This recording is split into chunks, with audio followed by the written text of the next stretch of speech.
berkelanjutan juga memang sebagai terlanjur. Melihatnya seperti apa Bang? Ini terkait demonstrasi yang sudah 3 hari ya, tanggal 25, terus tanggal 28, kemudian sekarang hari ini 29 ya.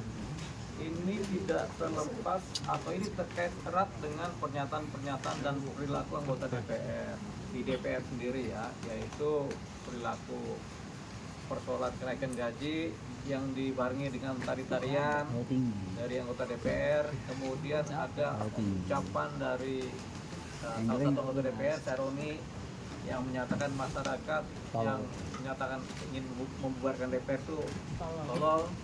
Itu juga adalah salah satu pemicu atau trigger sehingga demo ini berlangsung besar-besaran. Jadi ada kekecewaan masyarakat terhadap apa yang dilakukan di DPR, itu sudah pasti. Kemudian ada beberapa anggota DPR yang kemudian menantang rakyat, itu juga salah satu yang memicu. Jadi selain dari kebijakan-kebijakan pemerintah yang kadang-kadang blunder ya, yang pertama mengenai kenaikan pajak, yang kedua mengenai pemblokiran rekening, yang ketiga mengenai lahan-lahan yang disita oleh negara karena tidak dimanfaatkan selama 2 tahun. Ini kan kebijakan yang blunder ya. Tapi pemicu utama adalah adanya anggota DPR yang menari-nari di atas penderitaan rakyat. Rakyat sedang sengsara, nyari makan susah, banyak yang nganggur. Kemudian anggota DPR mendapatkan kenaikan gaji yang signifikan yang kemudian dipublikasikan sebagai suatu kebahagiaan. Ya, kemudian mereka menari-nari. Entah bagaimana caranya, yang jelas terpublikasikan sehingga kemudian ini menjadi respon yang negatif bagi rakyat. Rakyat kemudian merasa kecewa, merasa DPR ini tidak peka dengan penderitaan rakyat. Jadi itu sebabnya. Nah, kalau ini tidak dibereskan, ini kemungkinan besar akan berlanjut demonstrasi seperti ini dan ini membahayakan keamanan negara. Jadi kita meminta supaya DPR introspeksi yang pertama. Nah, siapa di anggota DPR yang kemudian menjadi sorotan oleh masyarakat? Yang pertama adalah Saroni, karena pernyataannya yang menyatakan masyarakat tolol. Satu. Yang kedua adalah Eko Patrio yang menari-nari, kemudian seolah-olah menantang rakyat. Kemudian yang ketiga adalah Uya Kuya yang juga menyatakan kan artis begitu ya. Jadi tiga apa Nafal Urba bilang apa? Terkait yang tunjangan 50 juta. Oh iya, tunjangan 50 juta. Itu juga sebenarnya dan rata-rata ini artis ini.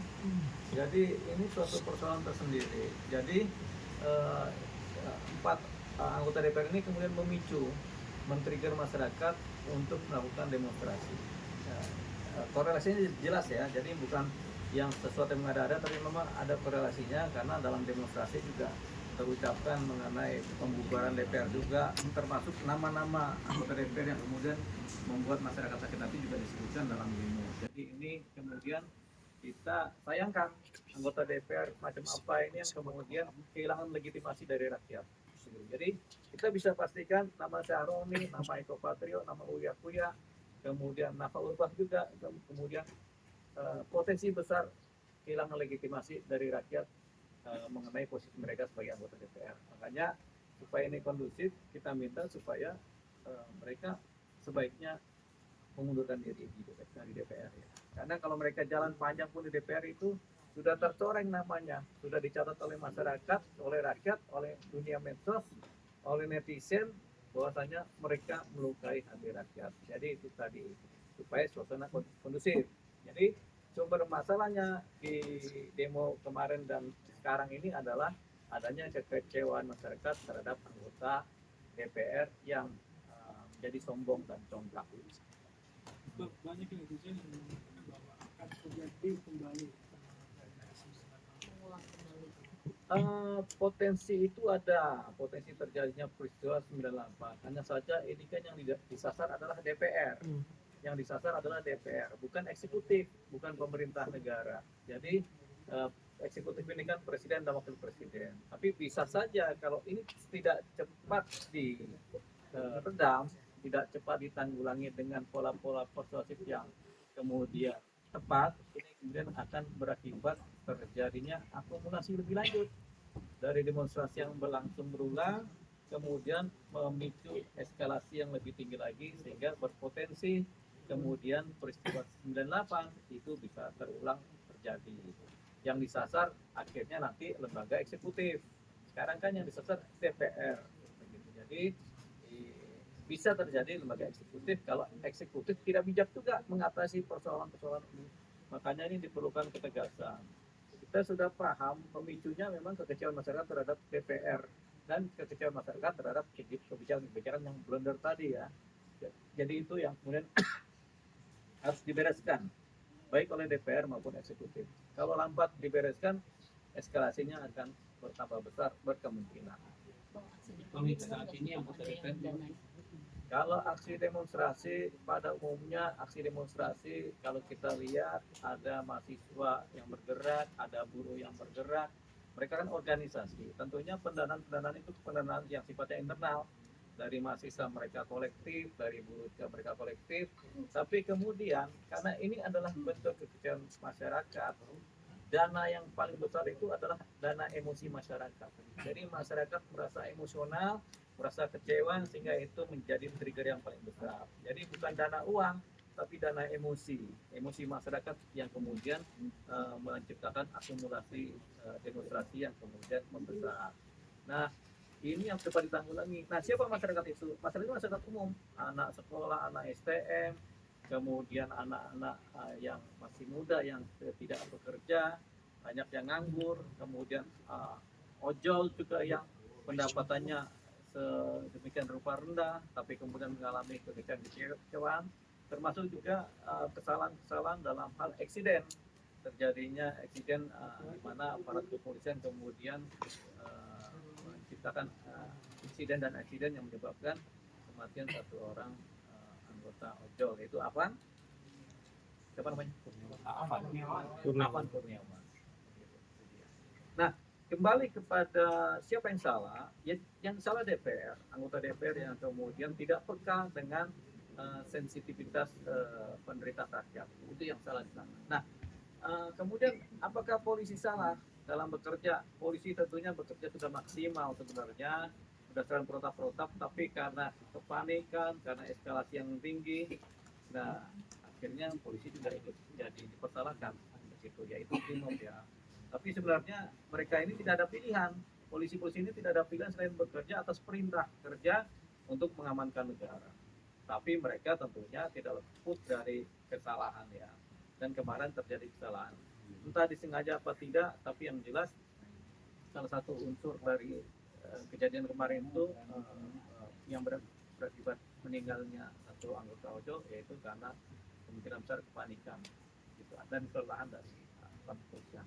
Tapi mereka tetap salah secara protap ya, prosedur tata kerja penanganan demo.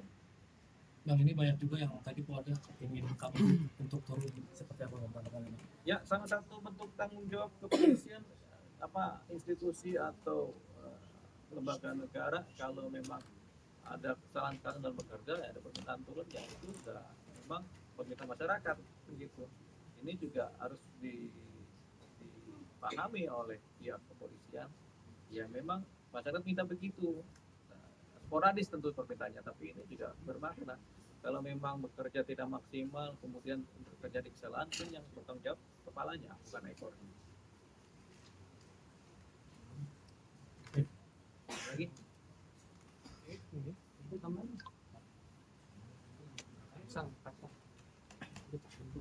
Itu Bang, yang tabrakan itu kan ada pasal tertentu gak sih, mungkin yang untuk dijerat itu ada unsur kesengajaan atau gimana mungkin? Ya nanti kalau mengenai menyebabkan kematian seseorang itu kalau KUP kan ada pasal kelalaian. Barang siapa karena lalainya menyebabkan kematian seseorang, itu tentu ada pasalnya. Itu proses pidana. Dalam konteks pekerjaan juga begitu, walaupun pekerjaannya ada perintah yang tegas dari negara, tapi kemudian karena kelalaian menyebabkan kematian orang lain, ya itu tentunya tetap diproses secara hukum ya.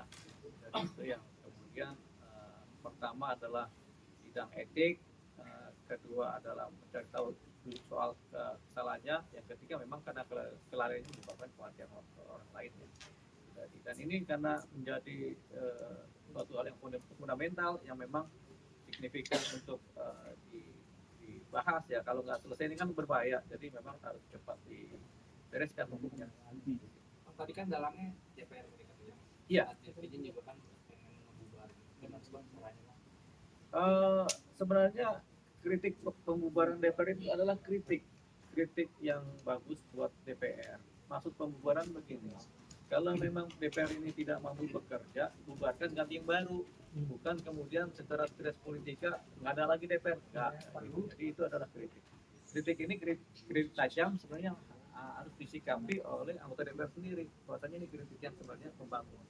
Nah, satu hal begitu. Yang kedua, kenapa DPR bubarkan? Karena memang akhirnya dianggap tidak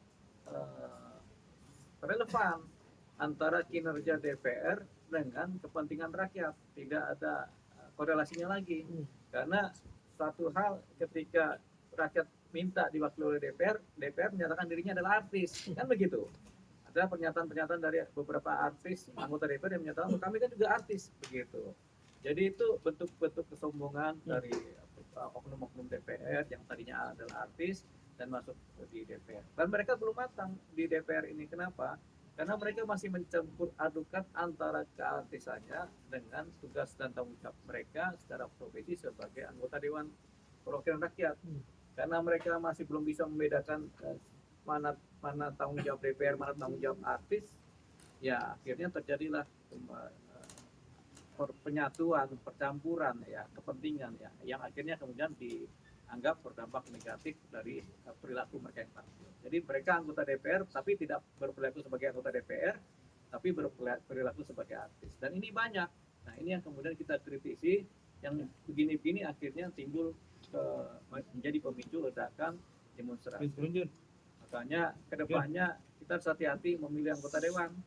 Jangan kemudian karena populer, karena dia artis main dipilih aja, padahal otaknya isinya nggak ada. Bang, harusnya DPR maksudnya mengucapkan sesuatu gitu untuk masyarakat biar meredam kemarahan masyarakat. Nggak bisa dipakai dengan ucapan itu, masyarakat rasanya sudah kehilangan kepercayaan. Jadi hanya bisa mereka-mereka yang kemudian dianggap sebagai pemicu terjadi demonstrasi di mana mereka adalah anggota DPR yang kemarin itu kemudian memicu reaksi amarah masyarakat, mereka yang mundur. Jadi Caroni dia mundur, si Eko Patriot dia mundur, atau si Uya Kuya dia mundur. Dia mundur. Kalau enggak ini akan jalan terus. Kenapa? Mereka menjabat di DPR pun menjadi catatan merah bagi masyarakat dan ini akan timbul trigger-trigger baru. Jadi ini kan berlanjut terus sepanjang mereka tidak berhenti dari anggota DPR karena masyarakat sudah marah. Itu adalah atau cerita ini adalah bagian dari apa yang disebut sebagai masyarakat marah meminta DPR bubar. Gitu. Jadi yaitu mereka yang mundur atau partai-partai menarik mereka dari posisi sebagai anggota DPR karena legitimasi mereka kemudian sebagai anggota DPR kemudian tercoreng sehingga mereka secara psikologis tidak dianggap punya legitimasi mewakili rakyat lagi.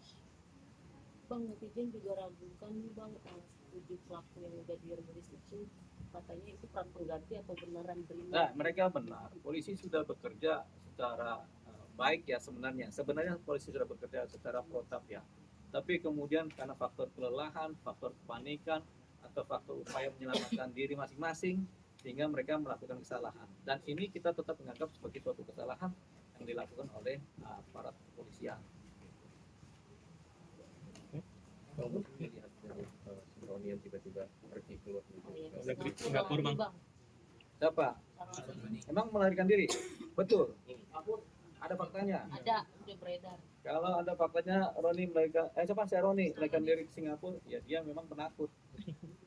Jadi ketika dia bilang masyarakat tolol, sebenarnya yang tolol adalah dia.